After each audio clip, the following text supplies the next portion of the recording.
ካችን እግዚአብሔር ስም ብሩክ ይሁን። ዛሬ ከኔ ጋር የምንከፋፈለው ኢሳይያስ ምዕራፍ 61 ቁጥር 1 እስከ 3 ያለውን አነብና በዚህ ውስጥ ያለውን ሐሳብ እናገራለሁ። የጌታ መንፈስ በኔ ላይ ነው፣ ለድሆች የምስራችን ሰብክ ዘንድ እግዚአብሔር ቀብቶኛል። ልባችሁ ተሰበረው ጠግን ዘንድ፣ ለተማረኩት ነፃነትን፣ ለታወሩት ማየትን ይላል። የተወደዳችሁ የእግዚአብሔር ዓመት አምላካችን የሚበቀልበትን ቀን እናገር ዘንድ፣ የሚያለቅሱን ሁሉ አጽናና ዘንድ እግዚአብሔር ለክብሩ የተከላቸው የጽድቅ ዛፎች እንዲባሉ ለጽዮን አልቃሾች አደርግላቸው ዘንድ በአመድ ፈንታ አክሊልን፣ በለቅሶ ፈንታ የደስታን ዘይት፣ በሐዘን መንፈስ ፈንታ የምስጋና መጎናጸፊያ ሰጣቸው ዘንድ ልኮኛል። ጌታ ይባረክ። ስለዚህ እዚህ ቦታ የምናየው ነገር ምንድነው? ርዕሴ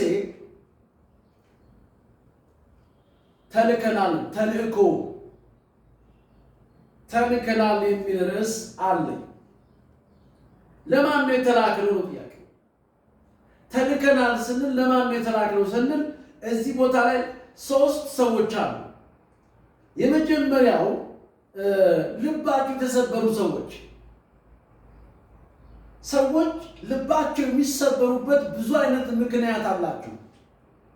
ኦንላይን ላይ በማገለግልበት ጊዜ ጠዋት አንድ ሰው እንደዚህ አለ፣ እኔ ልቤ ተሰብሮ ወጣው ከቸርች አለ።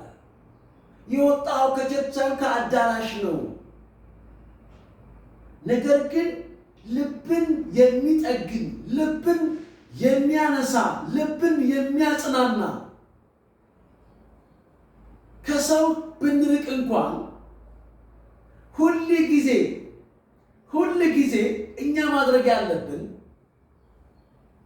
ከእግዚአብሔር ጋር ወደ እግዚአብሔር መቅረብ፣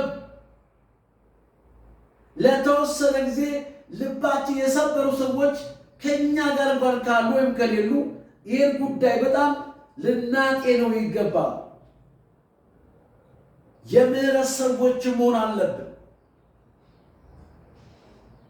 ሰዎች ልባቸውን ከሚሰብር መካከል ለምሳሌ እናት ብትሞት ከባድ ነው በጣም። አባት፣ እናት የእሳት አደጋ ተነስቶ አካባቢውን ሁሉ ቢያነደው የሰራኑን፣ የለፋኑን፣ የደከምንበትን፣ የወራንበትን ያን ሁሉ ሀብት በሰከንድ ውስጥ ውድም ቢል ምን አይነት ልብ ይኖረናል? እንደነዚህ ያሉትን ሰዎች ማጽናናት፣ እንደነዚህ ያሉትን ሰዎች ማበረታታት፣ ልባቸው የተሰበረውን እጠግን ዘንድ ምንድነው የሚውጠኝ? ለፍቼ ደክሜ ይጦረኛል ያስቀምጡት ንብረት ጠፋ፣ ፈጽሞ ጥሪት የሚባል የለኝም ሲሉ ሰዎች ምንድነው የምንላቸው? እነዚህ ነው የምንጠግነው ልባቸው። በጦርነት ሰዎች ልጆቻቸው፣ አባቶቻቸው፣ እናት ልጇን ታጣለች። እናት 10 ልጅ ከወለደች 10ሩ ከሞቱ ምን አይነት ስሜት ይሰማታል? ምን አይነት ኑሮ የምትኖር ይመስላችኋል? እንደነዚህ ልባቸው የተሰበሩ ሰዎች እነሱን መጠገን፣ ልባቸው ወደነበረበት መመለስ በጸሎት ነው አንደኛው መጠገኛ። እግዚአብሔር በሚሰጠን ቃል በመንፈስ ቅዱስ ተመርተን ካልሆነ ሰዎች መጠገን አንችልም። ግን እዚህ ጋር ሲነግር የጌታ መንፈስ በእኔ ላይ ነው አለ። የእግዚአብሔር መንፈስ በእኛ ላይ ከሆነ ምን እንደምንሰራ ያውቃል። እዚህ አስቀምጦልናል። ልብ መጠገን ነው እግዚአብሔር መንፈስ ነው። የምስራች ቃል ልብ ይጠግናል። ሁል ጊዜ አንድ ሰው ማታ እንደዚህ ኦንላይን ላይ ይሰራው ብሎ ሰይጣን ምንድነው ወንድምህ ነው እንዴ ያለ ሰይጣን ስለሱ ባወራን ቁጥር ምንም ነው እሱ ዙሪያውን የሱን ድባብ ይሰማል። እኛ ልናወራለት የሚገባው የጌታ መንፈስ በሌላ ነው ሲል የምስራች ልናወራ የተፈለገው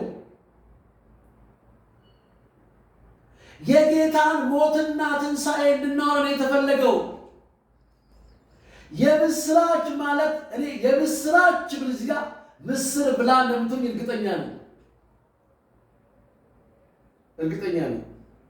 ስለዚህ እነኚህ ልባቸው የተሰበሩ ሰዎች ማን ነው የሚጠግናቸው ሲባል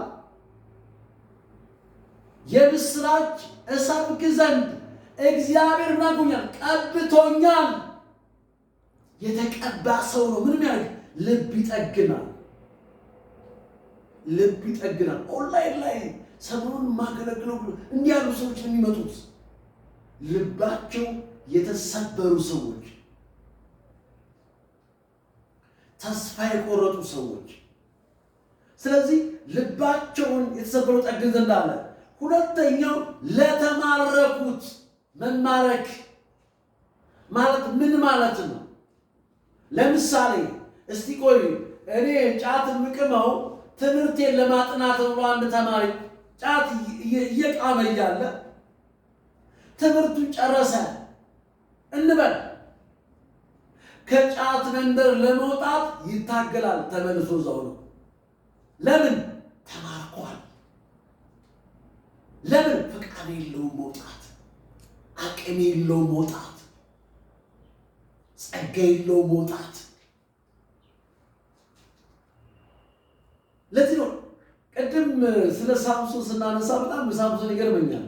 አንድ ጊዜ እግዚአብሔርን ካላወቅን የምህረቱን ባለጠግነት ካላወቅን በስተቀር አንወጣም። እዛው ታጥቦ ጭቃ ለተማረኩት ነፃነት ኢየሱስ ውስጡ የሌለ ሰው በእምነት የሚኖር ሰው ምንም ይሁን ዓለምን ማሸነፍ የሚችለው እምቢ ስንል አቤት እግዚአብሔር አብሮ ይቆማል። ለምሳሌ አንደኛ ዮሐንስ ምዕራፍ 5 ላይ እንደዚህ ይላል፣ ዓለምን የምናሸንፈው ከተማረክንበት ነፃ የምንወጣው አንደኛ ዮሐንስ ምዕራፍ 214 አዲስ ኪዳን ላይ 214 ገጽ እንደዚህ ይላል። ቁጥር 4 ላይ ከእግዚአብሔር የተወለደ ሁሉ ዓለምን ያሸንፋል ይላል። ቁጥር 4 ላይ ምዕራፍ 5 ከዛም ያለ ከእግዚአብሔር የተወለደ ሁሉ ዓለምን ያሸንፋል። ዓለምን የሚያሸንፈው አለ እምነታችሁ ነው። ቀጥልና ኢየሱስ የእግዚአብሔር ልጅ እንደሆነ ከሚያምን በቀር ዓለምን የሚያሸንፍ ማን ነው ይላል። ማን ነው? አንሱልኝ እስቲ። ስንማረክ ተማርከን ስንወሰድ ተጠላልፈን በወደቅንበት ጉዳይ አንዳንዱ በዝሙት ሱስ ይወድቃል። እኔ በጣም ከምፈተንበት መካከል ጉዳይ ነው። እግዚአብሔር ግን ጠልፎ ኦንላይን ላይ ባለው አገልግሎት አንድ ሴት ጠልፋ ልጥለኝ አያታለሁ። አንድ ጠዋት ደግሞ አንዷ መጣችና ታሜ ተንኮል ያሰቡብሃሉ ስትለኝ አይ እኮ ማታ ተናግሬያለሁ፣ 2 ወንዶችና 1 ሴት ተናግሬያለሁ። ራእይ ህልም አይቻለሁ። አንደኛው ልክ መሆኔን መሰከሩ። አይ ማን እንደሆነ አውቃለሁ። እግዚአብሔር በጸሎት ወደ እሱ ስንቀር፣ ምክንያቱም ጸሎት ለእግዚአብሔር የሚነገረው የሚሰማ አምላክ ስላለ፣ ስለዚህ ይሄ ሰውዬ እቺ ሴት እዚህ ጋር ያለችው ለተማረኩት ነፃነት መውጣ ማለት በጣም ከባድ ቃል። ከድህነት ነፃ መውጣት፣ ከበሽታ ነፃ መውጣት። በሽታ አስረው የሚይዛቸው ሰዎች 3 ዓመት አልጋ ላይ የተኛ ሰው ካልጋ ላይ ተርትሮ ቢወጣ ሰውዬው ካልጋ ላይ ተፈጥሮ ተፈውሶ አይነ ስውር ቢበራ አካባቢውን ይናወጣል። በሱ ላይ ሰው ጌታ አይመጣም። ስለዚህ የጌታ መንፈስ በእኔ ላይ ነው ሲል ለተማረኩት ነፃነት አለና፣ ሁለተኛው ሰዎች ለተማረኩት ነፃነት የሚለው በጣም ነፃነት የነፃነት ዕዳ መጽሐፍ አነባለሁ። ነፃነት ጽንሰ ሐሳቡ በጣም ከባድ ነው። እንዴት ነው የምናስተዳድረው ነፃነትን? ምክንያቱም ነፃነታችሁን የክፋት መሸፈኛ አታድርጉት። ነፃ ከወጣን በኋላ ከታሰብን ከወጣን በኋላ እንዴት ነው የምንኖረው? ነፃነትን እንዴት ነው የምናስተዳድረው? ገንዘብ የማጣት እስራት ራሱ ሰውየውን ካለበት ድህነት ካለበት አረንቋ ስናወጣው ሲፈታ ይላል። እፎይ የሚፈልገው ነገር ሲያወጣ ለመብላት ጊዜ ችግር የለበትም፣ ለመልበስ ችግር የለበትም፣ መኪና ለመንዳት ችግር የለበትም። ብር አለ። ከዛ ከታሰረበት ሆኗል፣ ወጥቷል ነፃ።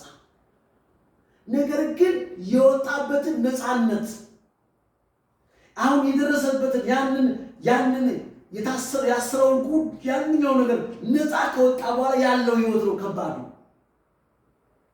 አንዳንዴ ያውሻል ይላሉ ሰዎች። አንዳንድ ሰዎች ለምንድን ነው ነፃ ወጥተው በዛ ደግሞ በነፃነት ባርነት የሚኖሩት?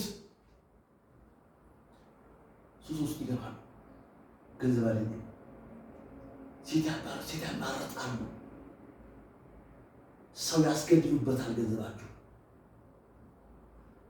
የነፃነት ባርነት ባለ ነፃ ወጥቶ ከዚህኛው ከድህነት አረንቋ ከድህነት የጨለማ ህይወት ወጥቶ እዚህኛው ጋር ሲመጣ እዚህ ጋር ሌላ ህይወት ይጠብቀዋል። ከደረጉ ሰው ልጅ እዚህ ጋር ሌላ ነው፣ እዚህ ጋር ሌላ ሲሆን ከባድ። እንዴት ላስተዳድረው ነው? እንዴት ሚዛናዊ ላድርገው? ሶስተኛው ሰዎች ደግሞ ለተማረኩት ነፃነት ነው። ለታሰሩት መፈታት ይላል።